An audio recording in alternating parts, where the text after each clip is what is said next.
kita di dalam kelas, lingkungan kelas itu, ya lingkungan sekolah. Ya.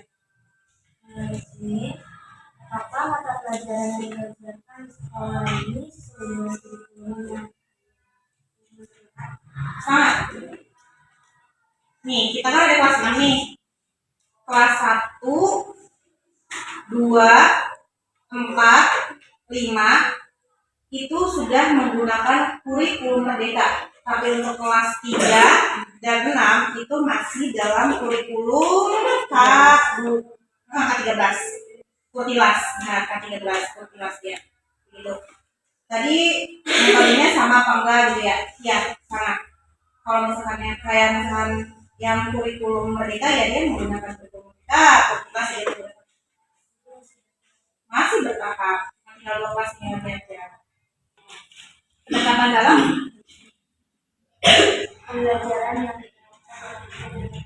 pembelajaran kayak sehari-harinya gitu. Gimana ya? Fleksibel aja sih sebagai guru ya. Kalau misalkan udah terjun mah ya kita makan kalau ini belajar metode apa nih nyambung ke anak. Ternyata pas udah jadi seperti ini mah ya udah ngalir aja. Yang penting semua itu sesuai dengan materi,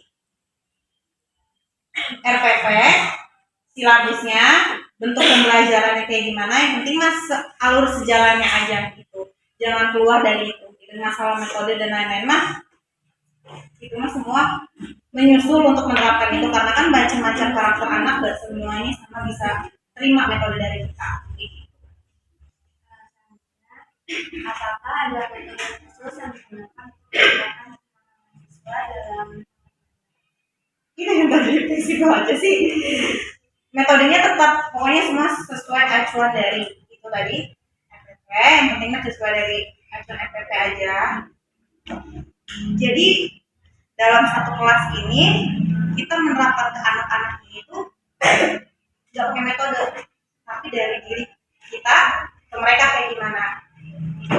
Bukan metode lagi, jadi kita ngikutin mereka gimana gayanya mereka untuk belajar. Yang penting mah misalkan nih kayak 1+1 itu jadi nyambung dan kita nggak salah itu kasih caranya itu kita nggak salah. Yang penting mah gitu aja, nyamannya aja.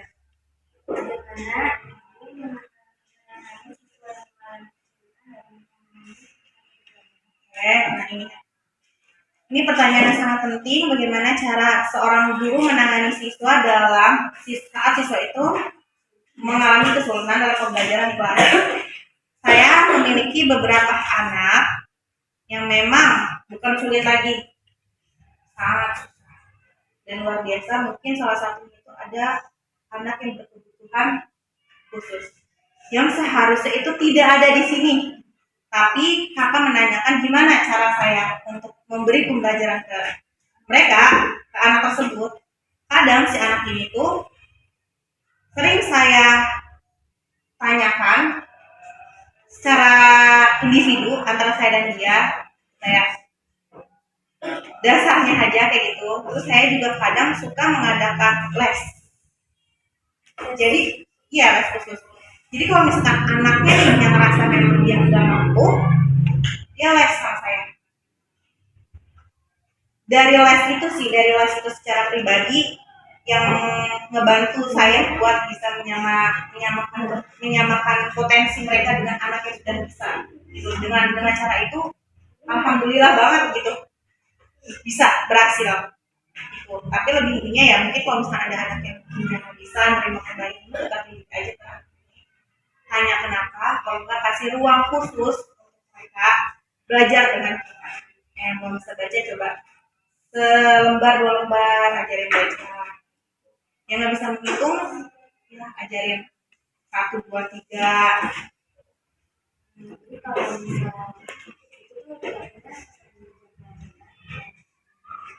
yang apa nih? Pendekatin dirinya ini. Ya kalau misalkan lagi kayak gini nih belajar nih, misalnya itu kelihatan kan karena kita yang sekarang itu nggak paham, ya udah saat itu juga kan yang lain udah bisa dikondisikan nih, berarti sekarang belum bisa dikondisikan lagi kita biar dia juga terkondisi, biar dia juga tidak tertinggal dengan teman-teman yang lainnya. bagaimana cara mengevaluasi hasil belajar siswa? sering ada sih tes soal, contohnya kayak ulangan harian sih kadang ada ya yang mungkin dijebak mereka di luar nalar dari mereka, itu kadang sering saya lakuin. Tapi alhamdulillah sih dari di luar dari anak yang tersebut kelas 4B ini masya Allah lumayan pinter-pinter anaknya, harus siap. Itu evaluasi dalam diri saya untuk mengajar mereka. Kadang-kadang saya suka ada ulangan harian mendadak, atau saya ngasih soal yang agak menyentil mereka, itu sih. Sama ketertiban sih ya, kelihatan dari tertib, misalnya mereka mau nulis mau kayak gimana, mau nulis nih dengan jalan tertib, mau baca berani menjawab, itu juga termasuk dalam evaluasi. Oh berarti saya ini kemampuan, oh berarti saya ini bisa nih mengikuti pembelajarannya.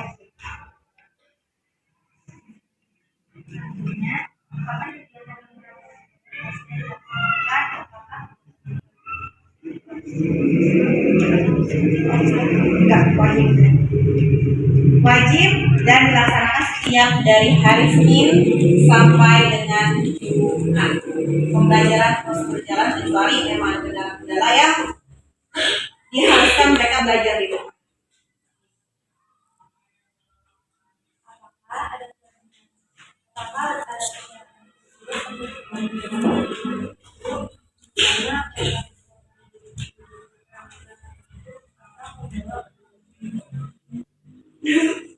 Enggak sih, kalau misalkan membawa perlengkapan khusus itu mungkin kayak mau praktek nih P5 ya kan, Merdeka kan ada P5 nih, berarti dia harus membawa perlengkapan khusus belajar biasanya. Oh ya, alat-alat tulis buku yang memang sudah dari awal sudah disepakati, dan itu mereka harus bawa setiap jadwal pembelajaran ya. Kalau misalkan mereka nggak bawa, ini konsekuensinya.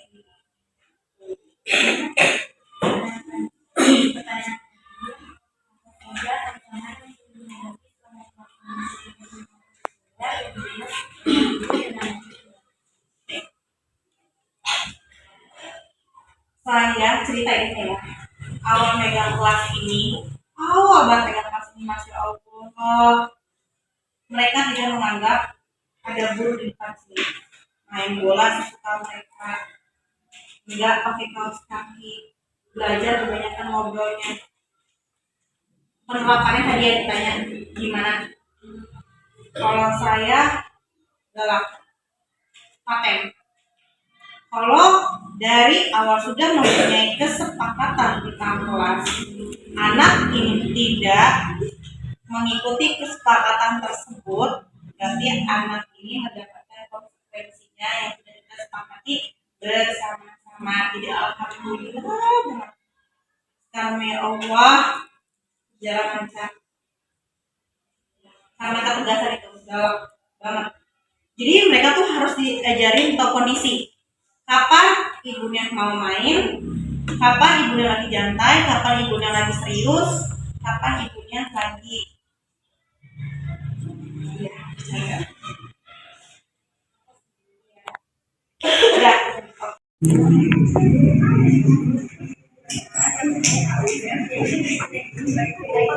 nggak apa-apa. Ini kelas 3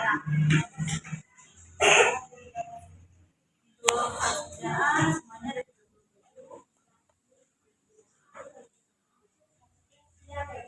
ya,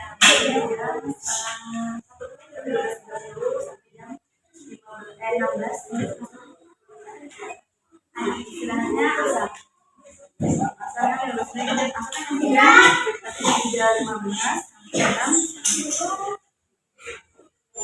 saya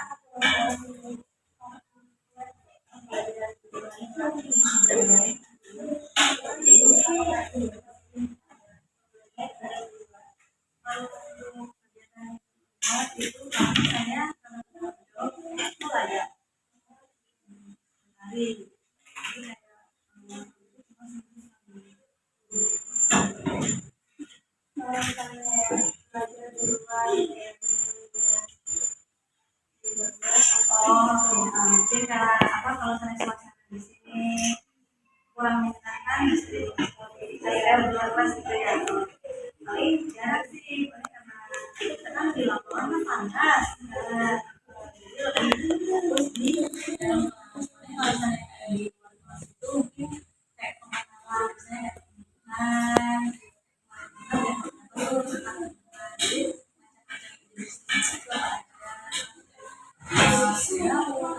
Ya, seperti apa mungkin mereka bisa explore di lapangan. Terus apa kalau kita belajar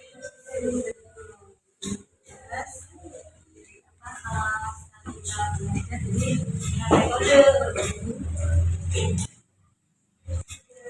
metode jadi misalnya kalau kelas 3 kan pemahamannya masih belum gitu. Jadi kalau kita suruh kadang masih ada yang belum. Jadi kita harus tuntun benar-benar kita lihat dari A sampai Z kita dampingi, jadi nggak dilepas. Berarti barang-barang itu ya iya barang kelompok. Yang kan ada itu yang udah paham dia belajar. Kita terus kadang ini kita lihat di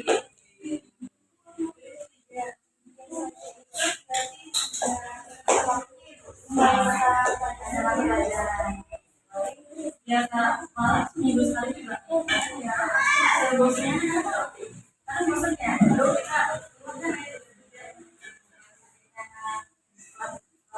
jadi alasannya aku kan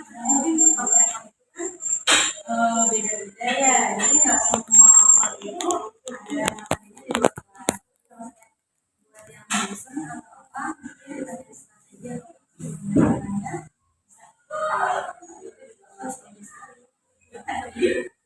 biasanya juga paling ya di lapangan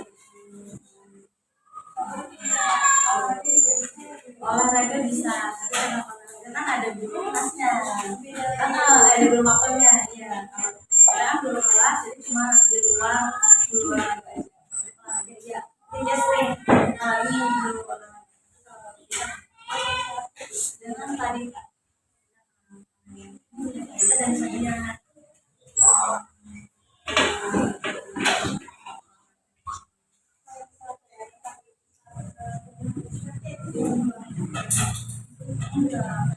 masih SD ya jadi kita mengenal hewan animal tiba itu kita memakan ada yang tidak ada yang akan berbagai wujud nah itu tapi kita gunakannya di udara kalau enggak ya api tidak ada apa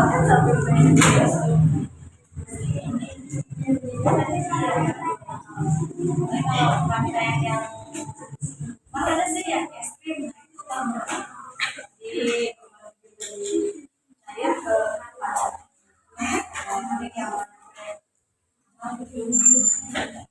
ini lagi jatuh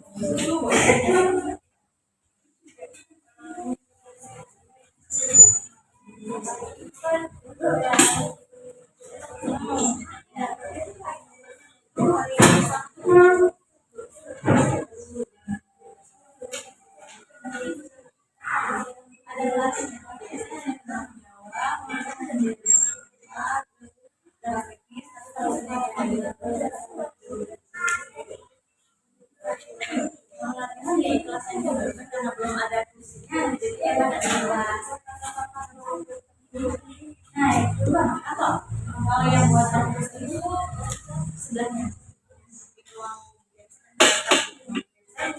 bagus dari awal sampai selesai kalau latihan masih kayak lamanya atau minatnya juga udah mulai menurun saya kalau kayak nyari ya jadi tidak lamanya sulit atau badannya yang lengkap masih yang diwajibkan kan semuanya ya cuma sama 6 kayaknya udah besar ya, jadi ya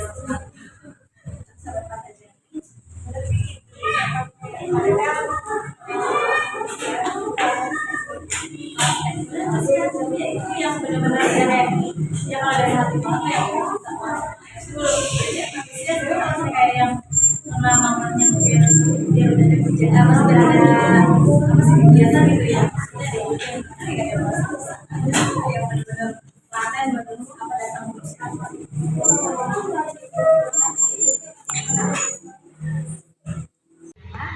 peran Bapak Ibu dalam memahami latar belakang sosial, emosional, dan akademik siswa.